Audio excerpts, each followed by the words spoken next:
Hello বন্ধুরা, তোমরা সবাই কেমন আছো? চলে এসেছি আবারও একটা নতুন ভিডিও নিয়ে। তো ব্লাউজের ভিতরে কিভাবে প্যাড বসাবে সেটা আমি তোমাদের সাথে আজকে শেয়ার করছি, তো আমার ভিডিওটা দেখতে থাকো। তো দেখো, ফার্স্টে ব্লাউজটা কাটিং করে নেব। কাটিং করে নেওয়ার পরে এই যে ব্লাউজের লাইনিংটা আছে, লাইনিংটাতে আগে মার্কিং করে নেব। মার্কিং করার জন্য এই যে ফিতে দিয়ে এটা মেপে সোজা মিডিল বরাবর এখানে পয়েন্ট করে নেব, মানে প্যাডটা এখানে বসাতে হবে, তার এটা পয়েন্ট করে নিলাম।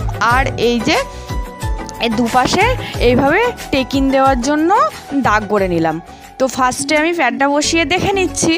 এরপর কি করতে হবে বলো তো, এই যে এই টেকিনগুলো আমি সেলাই করে নেব। টেকিনগুলো সেলাই করে নেওয়ার পরে এই যে প্যাডটা আমি এখানে বসে পিন আপ। তো আমি কিভাবে সেলাইটা করছি সেটা তোমরা দেখো, তাহলে বুঝতে পারবে।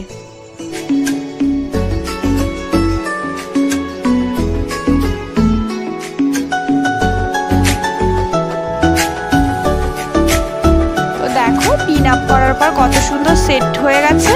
এবার আমি এই লাইনিংটার উপরে আমি এই যে ব্লাউজের মেন ফেব্রিকটা সেটা আমি গলাটা উল্টোভাবে আগে জুড়ে নেব। উল্টোভাবে জুড়ে নেওয়ার পরে এটা একটা সেলাই দিয়ে নেব। তো সেলাই দেওয়া হয়ে গেলে এটা আমি সোজা করে নেব। তো সোজা করে নেওয়ার পরে দেখো প্যাডগুলো ঠিক আমার ভিতরের দিকে চলে আসছে, আর আমার গলাটাও তৈরি হয়ে গেল।